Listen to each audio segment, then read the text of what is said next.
all over the world to you, to the other side of this wonderful mirror. And I'm inviting you today to a discussion about cybersecurity. And for to this conversation, I invited, of course, as always, an expert in the matter. We had a number of videos already on the Polish side. So those of you who are for the first time on my channel, I'm Joanna Pilatowicz. And most of the topics here are about spirituality, about decoding of energy, changing your lifetime if it's possible, dreaming, relationships, also self-realization. But also we touch on any kind of topics that help us to create a better quality communities, exchange, and watch carefully what's happening with the world, with us in the world in the current situation, with as least as possible going into politics. We just comment on some topics. So today, I have a great pleasure to talk with an expert. So please, everyone, welcome warmly. If you got this notification, let us know. Marco. Welcome, Marco. Hello, nice to meet you. Nice to meet you. Actually, one more time. What we are not going to mention exactly where we met and what already happened in the past, because you are an author, you are an expert, and some of it you cannot reveal. So I'm going to leave it on you, what you can reveal, what not. But we have a very hot topic for today about the cyber security and everything what happened in the world. I sent you also the video that I translated from the Polish language, and the most drastic examples that can happen when people steal personal data, and something that is like date of birth and passport. Like seriously, what can happen, right? Yeah, it can happen and it does happen every day. We read about data breaches every day in the news. Sometimes is personal data like addresses, phone numbers, emails, accounts. Sometimes it can even be worse. Things like bank accounts, credit card numbers, or sensitive data related to healthcare conditions or things like this. And unfortunately, for all these kind of data, there is a hidden network, the so-called dark web, where people with a malicious intention can actually buy this data.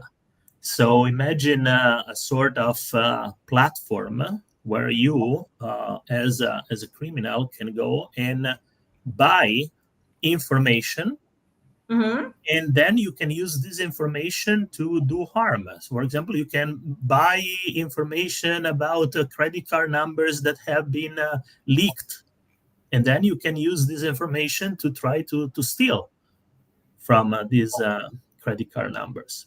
So Mm-hmm. it's extremely important to be very, very careful whenever we are online.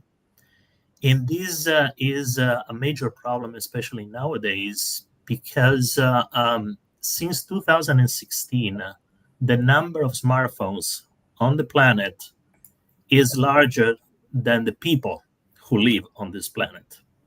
Mm-hmm. And as you can imagine, with such a huge number of smartphones connected to the network, plus all the computers, all the tablets, all the kind of electronic devices that are connected, how many people are really aware of the risks that they run when they connect online?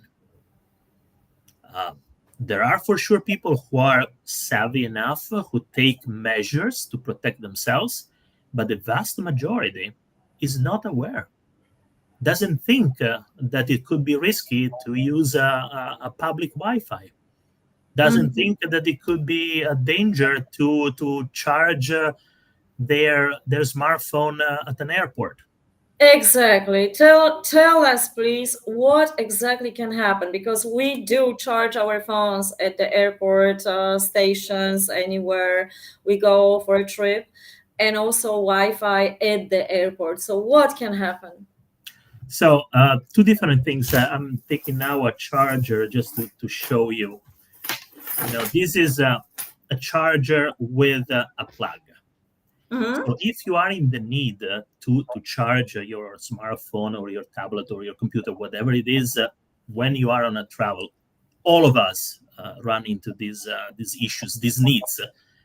Bring your own charger with you, and if possible, plug it into the wall, because this is the safest thing. What you should not do is to use the cable without the thing, Mm-hmm. which is maybe already attached to a charge station. There are these kind of Yes, columns yes. in Mhm. airports, in train stations, also in other public places, shopping malls. And sometimes these cables are already attached to the charging station. This is extremely dangerous because this cable, you don't know where it is coming from. You don't know if it is infected. The Mm-hmm. risk that you may run is called juice jacking. So what happened is that you could get malware installed on your smartphone or whatever electronic device you are trying to charge, and then a malicious actor could take control of your data or even your device. So in some cases, can you know read all your personal data on the device and extract it, or even worse, in some cases, they can install malware, malicious Mm-hmm. software. And this malware, for example, could be a sort of keylogger. Keylogger is the technical terms. I'm trying to not to use too many technical terms, but imagine a device, or a software actually, that keeps track of every single stroke on your keyboard, and you don't Wow. know it. So this software So, gets installed through this cable. You have it on your device. You don't know it's there. And then the next time you access, I don't know, your Amazon account to make a payment, your online banking, anything, this keylogger will keep track of every single key you strike on your keyboard. This will give the hacker your username and your password. And the mhm. next time, they can access your Amazon account, your bank account, whatever, with all your credentials. And you're done at Yeah, that point. definitely. So Um, this is one thing that can happen when you charge. mhm. If I you are had not, no idea that this actually can happen just simply by charging the phone. We already are aware about not giving personal data, that it slipped, something about sensitive information about the health, like how people couldn't get a job later on because sensitive information about their depression maybe came out. That's pretty simple, but this is beyond, because we are also touching on AI. A lot of people are using right now chat gtp and treating it as a girlfriend, boyfriend, therapist. Do you think that it can also be dangerous? definitely can be dangerous. Any technology could be positive or negative depending on the use that you make of it. A drone can be used to deliver a packet, or to deliver a bomb. So Yeah, it's the use that you can make. Chat GPT is just a generative AI tool that uses a complex technology that is called neural networks behind, to basically give you the answers you are looking for in a language that is understandable by a human being. But as anything, it is based on statistics, so it can fail miserably. There are cases known as hallucinations, in which ChatGPT, or in general any AI tool, can provide answers that are completely not realistic. There was a case that I was reading a couple of days ago Hmm. about ChatGPT that being asked when Leonardo da Vinci painted the Mona Lisa, the Gioconda, when did it happen? And ChatGPT wrote something 1815 or something like 300 years after the guy died. Yes. So this is a clear example of misinterpretation. ChatGPT, in general, machine learning, this generative AI is based on statistics. It gives you the most likely result based on the data that the tool, the model has been trained with. So the data can be, you know, wrong. There can have there could be biases. They could be incomplete. And when this happens, ChatGPT, like any other tool based on the same technology, can give you answers that are completely wrong. So Hmm. this is one risk that you get wrong answers. Uh, Other risks is that if someone is capable of hacking the tool, then whatever data you share with the tool, personal Exactly. data, sometimes sensitive data, can be used because when you interact with these artificial intelligence tools, basically you are part of the training of the tool. You are teaching the tool to be better. Hmm. And how do you teach the tool to be better? By providing data.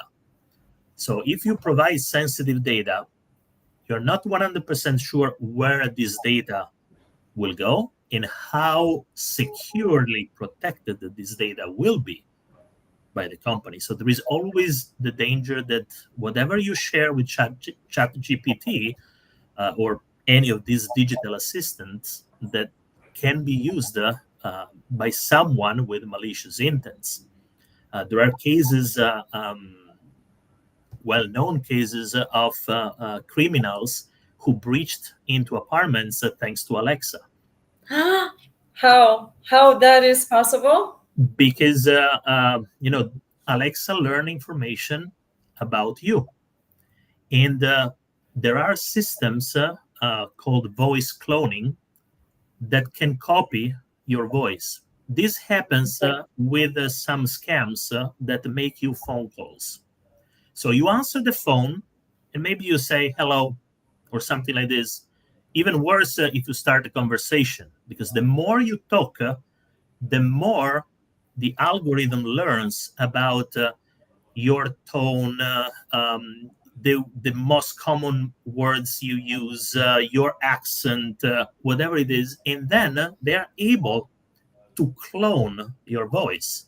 Hmm. And with your voice, then they can say, Alexa, open the front door, Ha.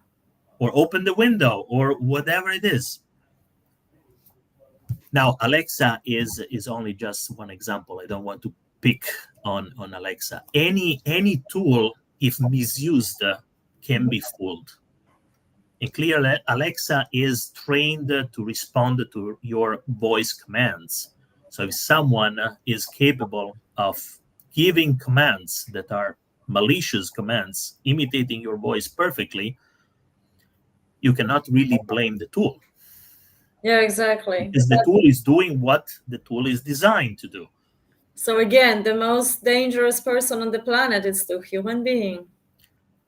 Yes, you can say that. Yeah. I made a video about that topic exactly, the danger exactly of us, because we are capable of everything. But that's like more deeply psychological. How can be danger? Because it doesn't look like it's dangerous. You just give your date of birth to any app if you want to have a discount in the store. And let's Mhm. say, like, what can happen? Why they even ask for your date of birth? And why is that dangerous? What can happen with that? Mhm. And if you gave it already, for those people who gave it to multiple of platforms, your date of birth, is it possible to still delete that data? Because once it's online, is it still possible to somehow delete it, change it, that they're not going to track you? It's a very good question. In general, the recommendation is to keep your digital footprint, to whatever information you share on the internet, you share online, as low as possible. So limit the amount of information you enter in all these apps. When you install apps, make sure that they are legitimate apps. So you have to use apps that are in the Apple Store or in the Google Mm-hmm. Android Store, not apps that you don't know where they are coming from. And when an app asks for details that seem unnecessary, like apps that want to know exactly your location every time, try to minimize the amount of information. So if you are, when you install, if you are given the choice to reject some option, not to give access to some options, don't give access. So limit the access to each app to the very minimum. Once you have the app and you have created an account, you can still close the account. Actually, this would be recommended. You are not 100% sure that all your data will be actually deleted, Yeah. taken care of by the app provider. So I usually recommend people to register as guests when they are using an app. So don't create an account unless it is something that you will use on a regular basis. But if it is an app that you may use once or twice, I don't know, you fly to one place, you may use an airplane company Mm, that you will probably use once or twice in your life, try to access as a guest. Would be better. mm, And if you really have to create an account because you have no other choice, once you have completed your business with that service, whatever it is, could be air transportation or anything else, try to close the account. You're not sure 100%, but there are good probabilities that the account, the app provider will actually delete the data. The smaller your footprint is, the better it is. Keep the amount of um, accounts you own as minimum as possible. And another thing which is extremely important is about the passwords. hmm. Never ever use the same password for more than one account. You know, I Oops. you can't imagine how many people I heard who told me, "Oh, my password is the same for all my accounts, from Amazon to Facebook to Instagram, LinkedIn, whatever." Extremely dangerous because if any of these services is compromised, Mm-hmm. then the hackers, what they will try to do is the so-called credential stuffing. So what do they do? If they compromise your username and password, let's say in Facebook, Mm-hmm. then they will try the same combination of username and password in other application. They will try Amazon, they will try LinkedIn, they will try whatever, and then if it works, they get access to all these accounts. So if you are using the same credentials in multiple accounts and one of them is compromised, you have compromised all of them, and this can become a really big issue. So Mm-hmm. my recommendation in this case, even if you are not a professional in cybersecurity, there are tools called like KeyPass. These are called password managers. I'm trying to not use terms that confuse people. I think everybody understands what a password manager is. It's a software that manages all your passwords. Yeah, exactly. And if the hacker So there breaks, are many of these softwares, these password managers that are available. Most of them even for free. But even if you have to pay a bit, it's better because you are more protected. And once you have a password manager, then all you need to remember is one password, the password to the password manager. And then the password manager will have all the other passwords that you are using. And I think, if I remember correctly, the average person has nowadays like 100 passwords. Jesus, yes. So imagine, if you can just remember one and everything else is managed by this software, then you are in a much better position, because also the software will create for you passwords that are much more robust than the ones you may choose. I was telling at the beginning of this conversation that there are more smartphones than people on the planet.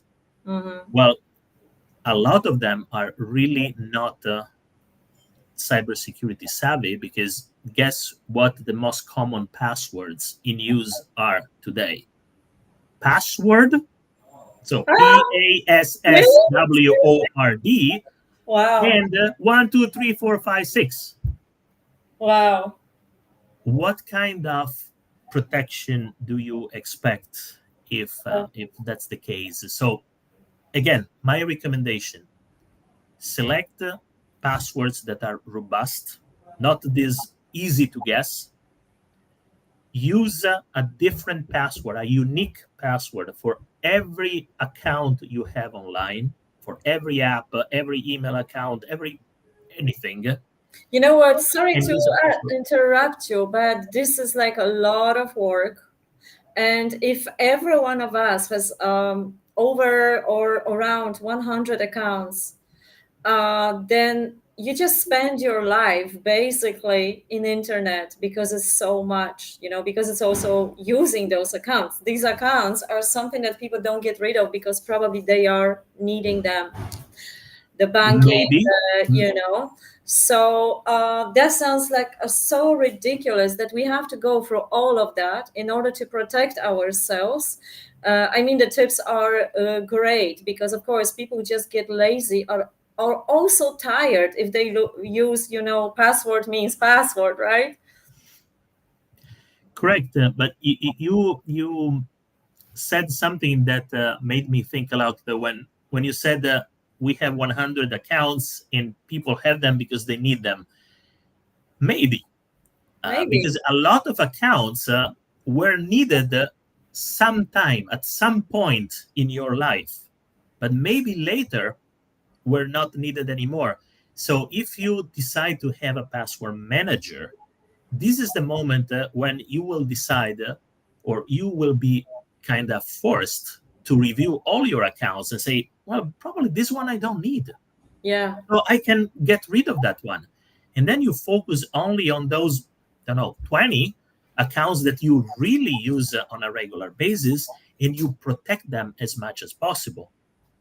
Also, with the so-called two-factor authentication. Two-factor authentication is something that goes beyond the pure protection of the password. The Mhm. password is a factor, like a PIN code, that is something you know the password, you know the PIN code, whatever. Then you can protect yourself with additional measures. That's why it is called two-factor or even multi-factor authentication.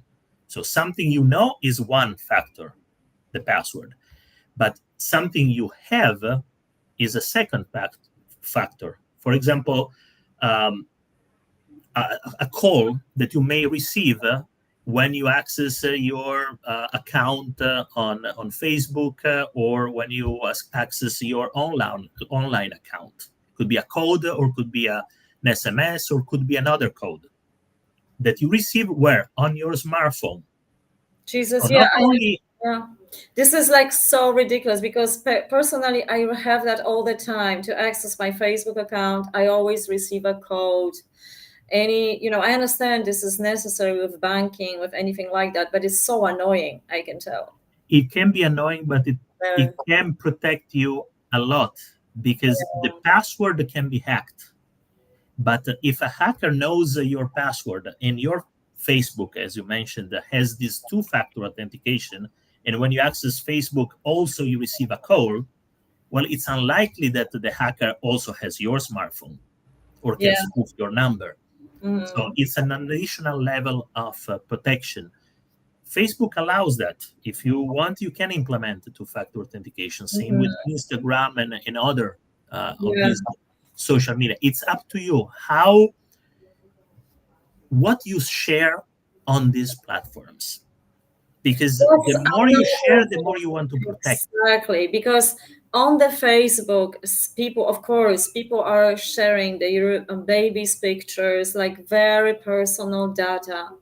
And this we were warning people long time ago. Use it for the business. Do not share your personal data, of course, because some of us that we need Facebook. Unfortunately, I need Facebook still because most of the people that we are connecting with are on Facebook.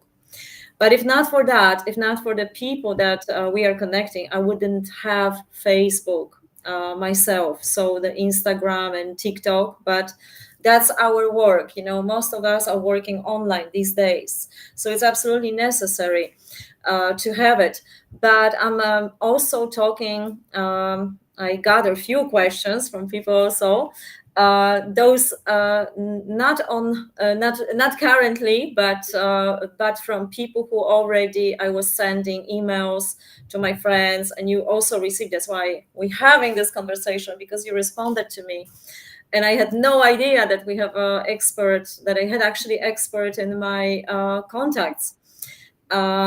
So the questions were also not only about those apps in the store that people got scared, like, okay, I gave it, I just wanted to, have good deals, because it's really cheaper if you sign and give your data.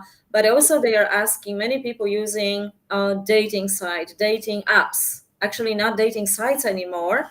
But I think I know only one, the Tinder, the most popular one.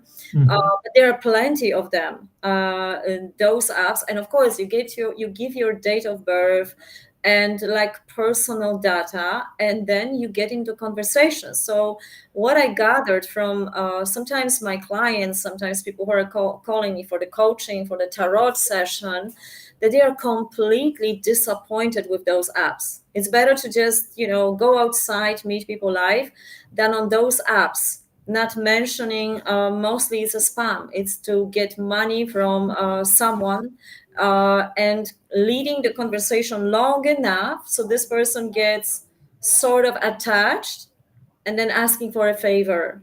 So what do you Yes, think about this kind of apps? it's an excellent point, because this is one of the most common and most hideous, I would say, scams, Yeah. because it takes advantage of people who are single, who are alone, who are looking for a relationship. So they are more fragile, more exposed than others, and people can take advantage. As you said, what is common is to receive requests from money. Typically, the request comes saying, "Oh, I'm abroad in a foreign country. I got my wallet stolen. Can you transfer me some money? I will return the money to you as soon as I'm back." Yeah. Or I had an accident. I need immediate money Actually, for. excuse me, what you are saying, it's actually a long story. We were already warning that some years ago we were warning. What's happening now? Because it actually happened that I had one client like that for tarot.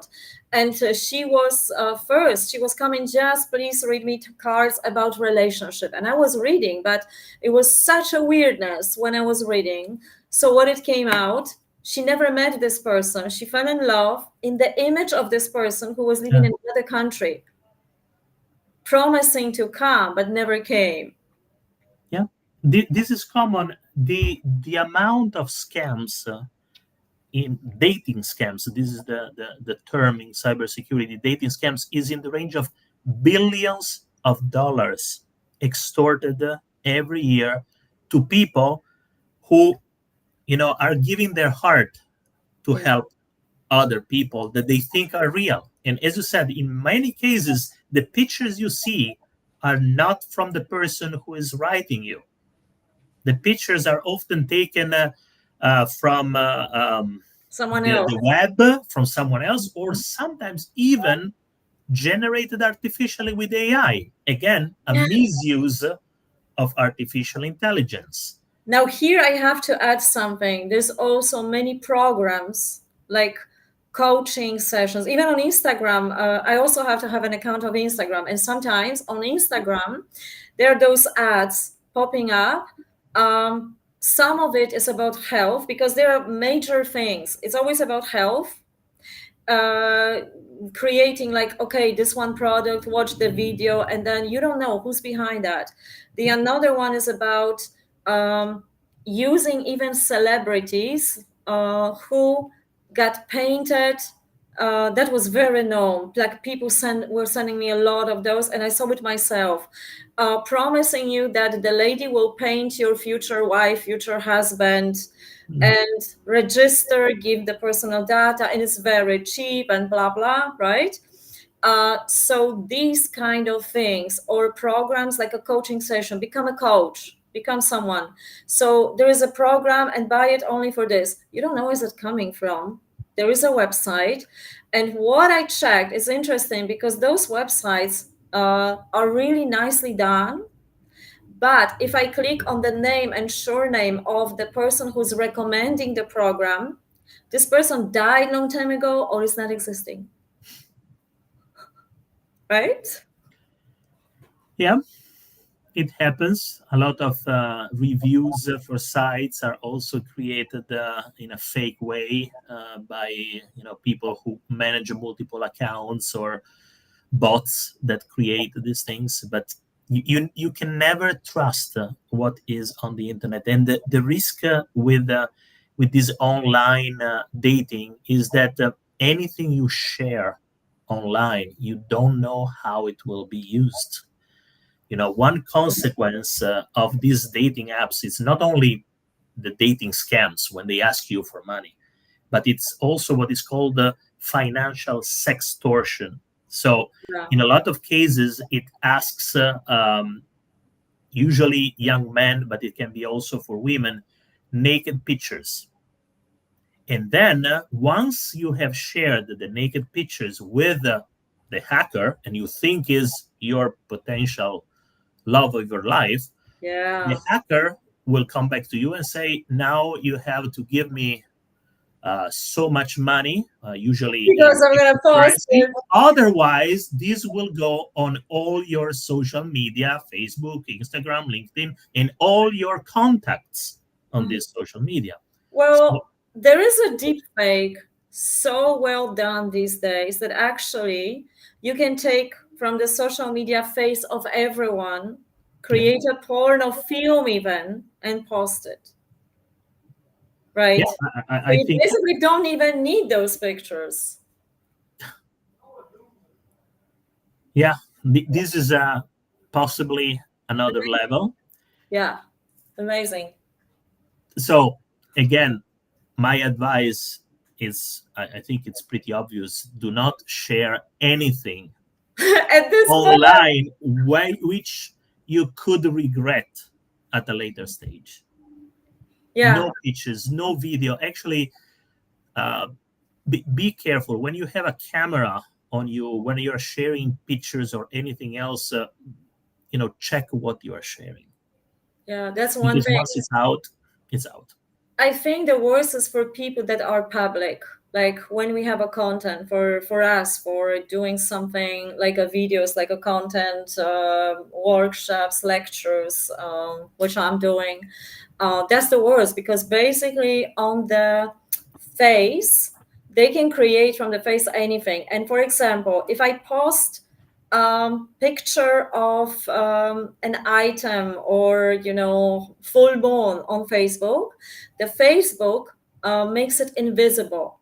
Only the photos that have my face, right? So I know it's already gathered for this purpose, like cloning the voice. They are probably cloning the features of someone, predicting in the different stages, phases of life.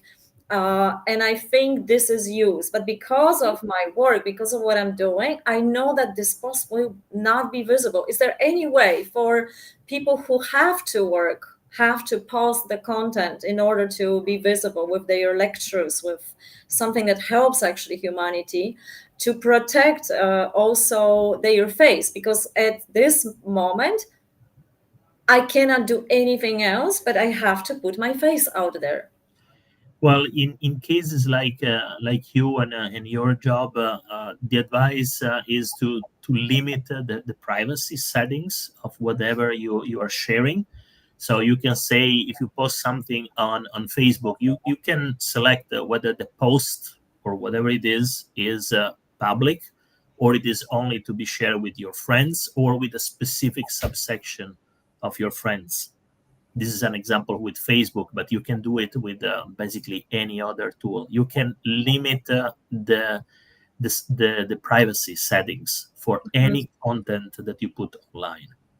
Well, that's actually contradictory to what any person that gives the content out there would like to achieve, because of course you want to reach them, the wider amount of people, new people who maybe didn't hear about your content, and it can actually help them. So It's a that's compromise. but yeah, yeah, If you make something public and it is accessible to everyone, it is accessible also to the hackers. sure. So at that point, Another one, because we have this title, just like the book, the 13 tips to be more cyber secure. You already mentioned about passwords. What are the further tips about being cyber secure? What else can we do? well, there are many. The book that you were mentioning is this one. Oh, It's great to have it with you. Fantastic. relatively small book. It's interesting reading, and the advices are, as you said, about passwords, about dating scams in financial sextortion, but also what are the risks when you scan QR codes. This is also Oh, something that tell us. people are often not aware of, especially after COVID. We have seen these QR codes. Yeah. QR is quick response.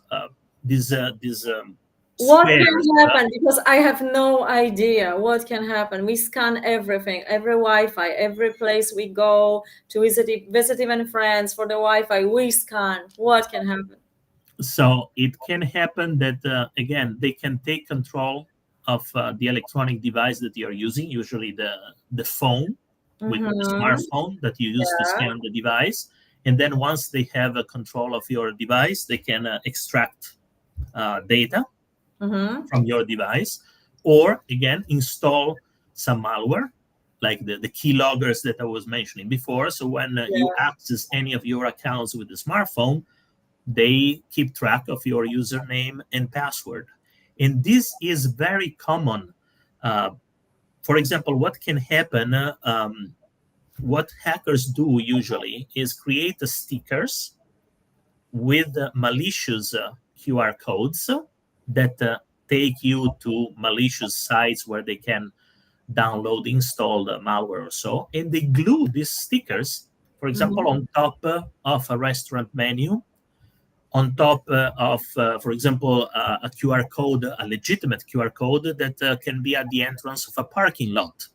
So imagine you are entering a parking lot with your car, you Mm-hmm. see a nice sign that Yeah. says, cost per hour is so and so, scan here to pay. And you scan. And maybe someone has put a sticker with a malicious QR code on top of the real one, on top of the How does it look legitimate. like? Is it visible? The sticker? No. So what you should do, what I recommend doing, it is visible if you touch it. So if imagine that Okay. you have a imagine that this is a QR code, and Yeah. you receive a menu with a QR code, or this is at the entrance of a parking lot. What you should do is with your finger check if it's something that can be removed. If you see that it's a sticker on top, don't scan it.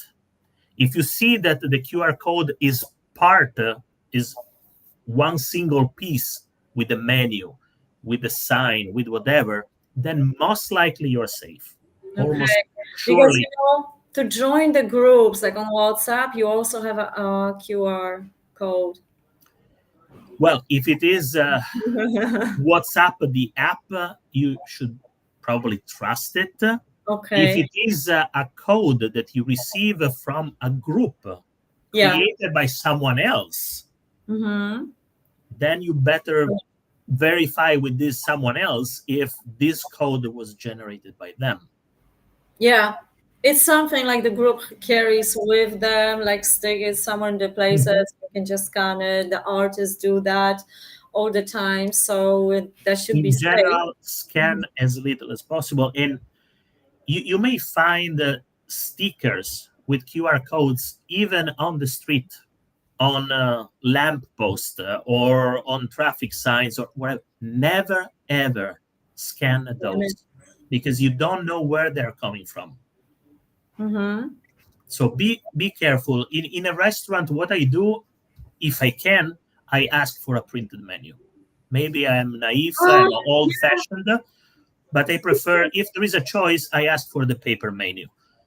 If they don't have a paper menu, then I wait for the waiter to hand me the menu wow. with the QR code, and then I start scratching with my finger to see if it is a real one.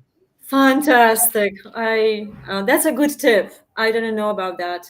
To scratch to see if the code is correct. Okay, what else can we do? If you can give us some more tips, or of course, maybe Well, not 13, but maybe we still make it, like go through it, so we are much more aware. And one, mhm. yeah. Another thing I wanted to mention is, all these smart home devices that many of us are using. I was mentioning Alexa before, but there are many things. There are cameras that you put at the entrance of your house. There are smart plugs. There are smart devices that control your air conditioning, your lighting, you name it. You can have smart appliances, smart Yeah. fridges, Oh, smart fridge, very popular. these kind Yeah, of things. people. Everything that is smart can be hacked. So be very careful. One thing that you should do immediately when you buy one of these devices is to immediately change the default passwords, because Mm, these devices usually have default that's what. credentials, which usually are admin and password 12345 or something like this. You probably have seen with smart TVs. Usually the password is either 0000 or 1235 or 9999. Mhm. So change those immediately. When you buy a new appliance, anything which is smart, change the default password, because the default password are available online. If I know that you have I don't know, whatever TV, Philips model XYZ, I can search online default credentials for Philips model XYZ, and boom, I will find them. And then I can use it to access your TV, and from there access your entire home network. Wow. Yeah, because it's usually connected at homes to the Yes, computer, to everything. there is an example that you know made me laugh on one side and made me very sad on the other, sad and worried.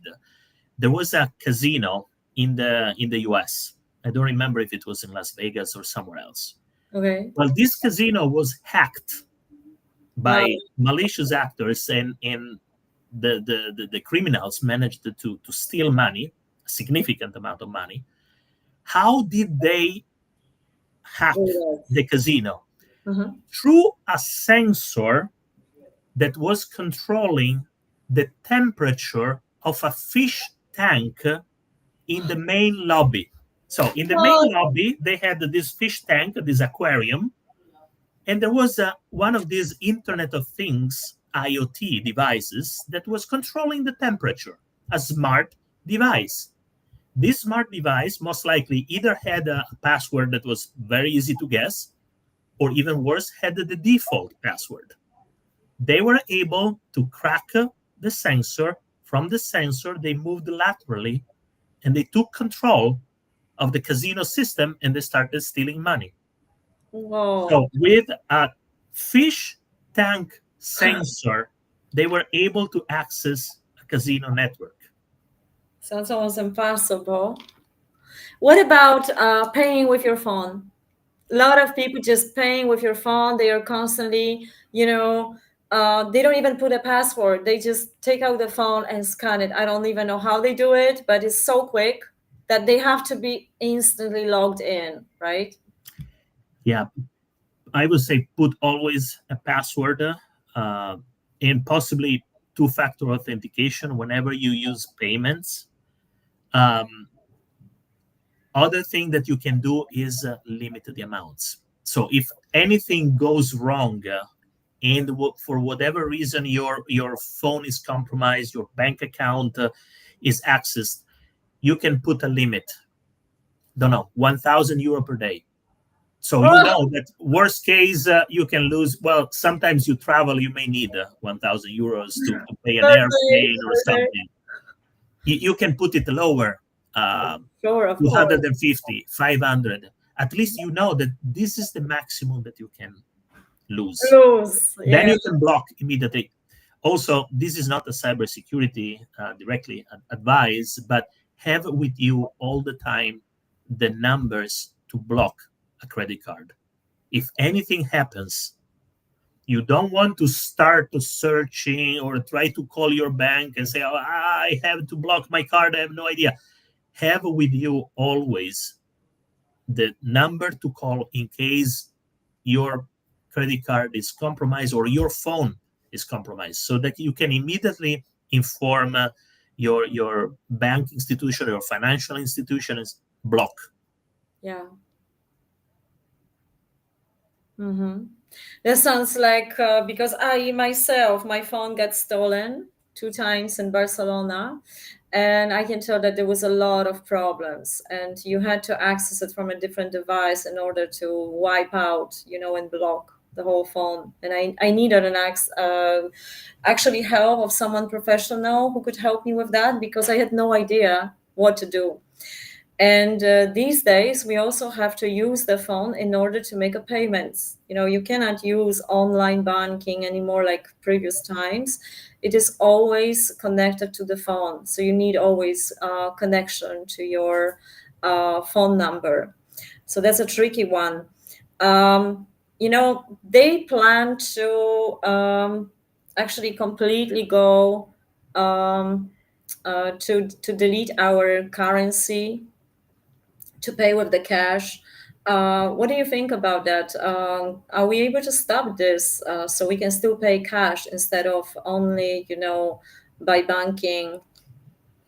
I think there will be always a percentage of people who will pay cash. uh, Mm. I know some friends who don't want to use credit cards unless they are really forced. And, you know, I think we are moving towards the electronic transactions more and more, but it will not be only electronic transactions, at least for a while. Yeah, I hope that's not gonna happen because then we go back to the ancient times of just exchanging products, I suppose, at this point, which is not also good because of course the price and what is worth it for what. So that's gonna create any kind of chaos.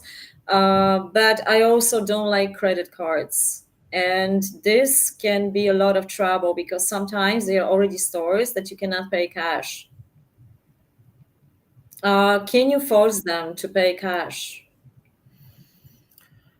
This, in a lot of cases, is a matter of what are the laws in the country. There are countries that actually, on the opposite, force you to use credit cards if the amount of money in cash is too much to Yes, limit, yes. you Mm. know, money laundry and illegal movement of money. But it depends on the laws of the country. There are some countries, for example, in the U.S., you can pay with credit card even for $1. Mm-hmm.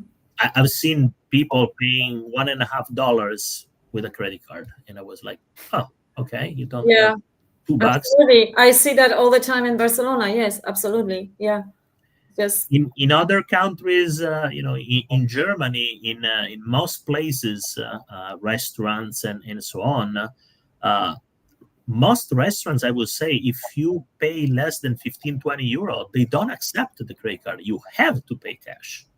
hmm, So interesting. it depends a lot on the country. All right. Just to not forget, everyone who would like to have more information, I posted a link on in the chat section. I will also do that under this video, so you can go directly to get your book on Amazon if you like to see more. If you like to contact Marco, I have no idea if that would be possible because Marco probably doesn't want that. But is there any chance if someone would like more information from you, how to reach you? So as you mentioned, and as you can imagine, cybersecurity is a very sensitive topic. So protection of identity is important. If anybody wants to know more, maybe they can go through you, and then you can contact me, and then I can provide answers to the best of my knowledge. Yes, maybe we do it like that. If you have any questions, and please pass this information to anyone who would benefit from it, because I think we are still not enough aware about cybersecurity. And Marco, you told me today things I still didn't know, although I already made numbers of videos about it and how to protect and why not give those sensitive information. So please comment under the video and ask Marco direct questions. So if these questions will be enough questions under the video, I think we're going to do part two. So you can directly answer to everyone because everyone can benefit from it. And for today, thank you so, so much to sharing your expertise with us and let it serve everyone. Thank you for inviting me and organizing the session. I hope it was beneficial for the people online now and the people who will watch the video later. It will be. It will be because for the Polish people, they will have probably generated by AI already subtitles for tomorrow, so they will be able to understand everything we were talking about here, and I'm very glad. So this AI possibility actually serves us. So I don't have to translate. I can just relate to it later on in the videos. And today, although our moderator Ella doesn't understand a word in English, thank you so much to be with us and even greetings. And she will find out tomorrow, of course, about it because she doesn't understand. But also, everyone, one more time, please pass this video to as many people as possible that speak English and can benefit from it. And if you like more information about the channel, go through the playlist sections. I'm inviting you to the subscription and go to, of course, English speaking videos and playlists about AI, governance, self-realization, over dreaming and paranormal is something that we do here, channeling, family constellation, and so on. And also, if you like books, you can also go to my website, joannapilatowicz.com, and it's also under the video. You will find all the links. So thank you one more time, and hopefully till the next time for more. Thank you.